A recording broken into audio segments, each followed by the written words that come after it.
Hello guys, welcome back to my channel computer master Gyan में आपका स्वागत है। गाइस, इस वीडियो में हम यूनिट 10 क्या है, यूजीसी एनटीए नेट का जो कंप्यूटर साइंस एंड एप्लीकेशन का सिलेबस है, यूनिट 1 तो यूनिट 10 दिया हुआ है। यूनिट 10 में आपका एआई पूरा दिया हुआ है। एआई में आज एआई का टॉपिक है। हाँ, आज हम जीए पढ़ने वाले हैं, जेनेटिक एल्गोरिथम आज हम पढ़ने वाले हैं इस क्लास में। जितने भी आपके टॉपिक है आपके 1 2 3 4 एंड 5 6 टॉपिक है, वो हम कवर करेंगे। जेनेरिक एल्गोरिथम से आपका एक क्वेश्चन यूजीसी नेट में पूछा जाता है, किस तरह से पूछा जाएगा वो भी हम बताएंगे। चलो क्लास स्टार्ट करते हैं आज की।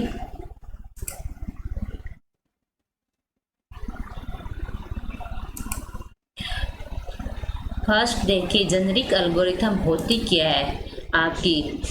What is genetic algorithm?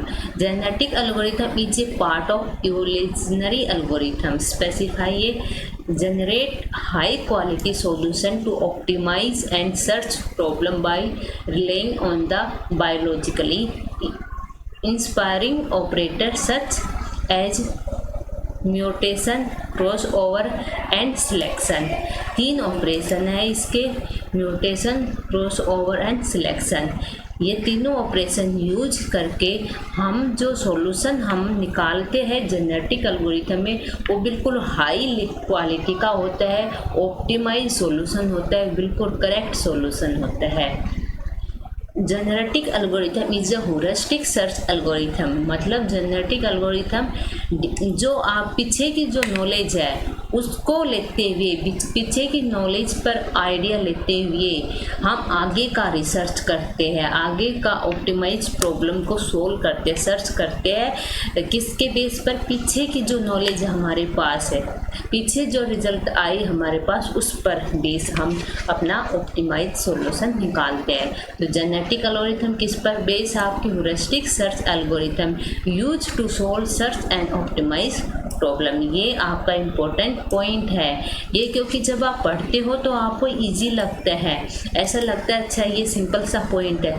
अगर आपने ये पॉइंट नहीं पढ़ा कहीं भी और आपके क्वेश्चन में ये क्वेश्चन पेपर में ये क्वेश्चन पुट होता है तो आप वही आपका ये रॉन्ग हो जाता है।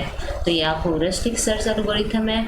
नेक्स्ट देखिए, as highlight genetic algorithm is majority use for 2 purpose, search और ऑप्टिमाइजेशन। सर्च करना, ऑप्टिमाइजेशन का 2 ही पर्पस है इसके, और कोई पर्पस नहीं है।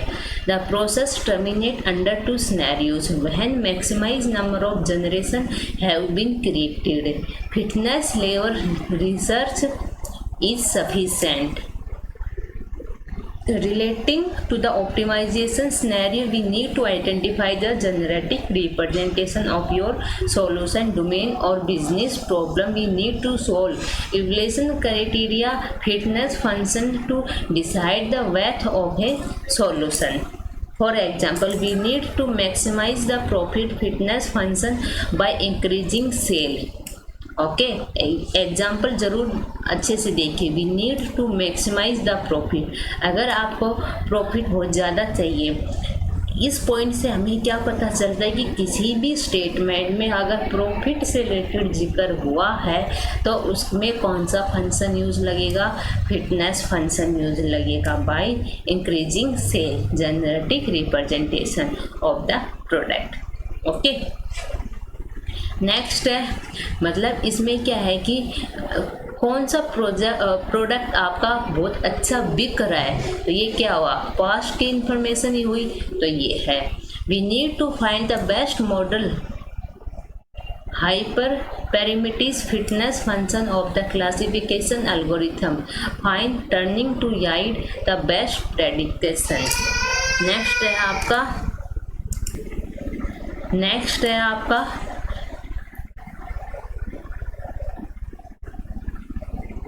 optimize number of features, fitness function selection for the building the machine learning model, generative representation. इसमें क्या है, जो फीचर्स है आपके, ऑप्टिमल नंबर ऑफ फीचर्स आपके फिटनेस फंक्शन में आते हैं। सिलेक्शन मतलब आपका, जब आप कोई भी घर बनाते हो, बिल्डिंग बनाते हो, तो आपको बनाते बनाते इतना एक्सपीरियंस हो जाता है कि वो आपका जेनेटिक रिप्रेजेंटेशन में आ जाता है।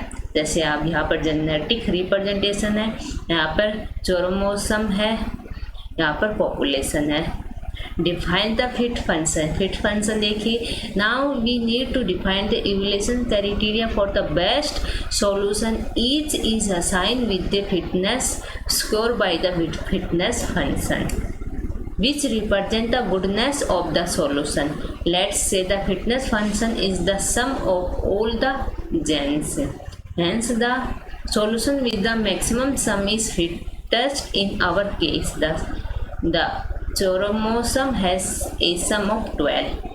Selection क्या है, ये सब ऑपरेशन है इसके। Selection the top 2 fittest solution for creating the next generation. These will be act as agent to generate offspring of the next generation, which will naturally inherit the strong features to pair of individual parents to be selected based on their fitness score other। तो इसमें आपके selection में क्या होता है कि selective the top 2 fitness solution. Selection करना है, पहले आपने सॉल्यूशन निकाले, उसमें से भी जो टॉप 2 सॉल्यूशन होते हैं वो निकाली जाती है for next creating generation. Next solution ये समझ सकते हो आप। This will act as parents to generate offspring of the next generation. This will naturally inherit the strong features to pair of individual parents are selected based on their fitness score. Fitness मतलब maximum optimisation solution.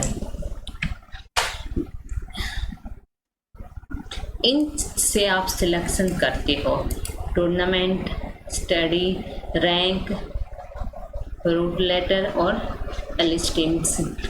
Cross over. Cross over से क्या होगा, cross over का हिंदी में meaning होता है विदेशी। और आपका ये क्या होता है गाइस, देखिए, cross over is the equivalent of 2 parents having a child.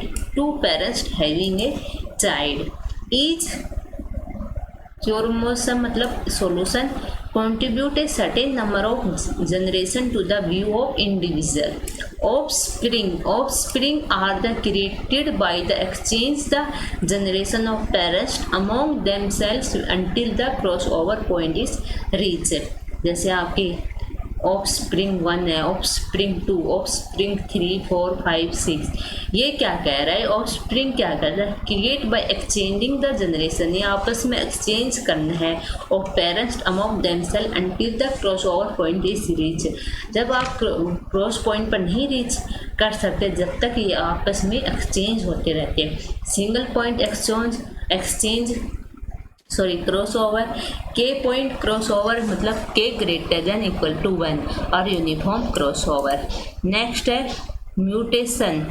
Mutation क्या है, to avoid the duplicity crossover generation मतलब आपस में रिपीट होना offspring similar to parents and to hence the diversity in offspring we perform the mutation. Mutation operators solve this problem by changing the value of some features to offspring random। मतलब इस problem को change करते हैं, जैसे offspring 1 original and offspring 1 mutation. इस तरह से this step आप repeat until the terminated criteria is met when to apply the generating algorithm there are multiple local optimal।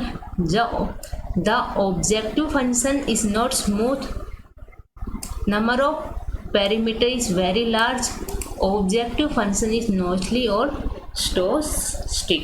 तो ये सब आपका जनरेटिव एल्गोरिथम में ये पॉइंट्स आपके कवर होते हैं। Thank you guys. अगर वीडियो अच्छी लगी हो तो प्लीज़ लाइक करें, शेयर करें और चैनल को सब्सक्राइब करें।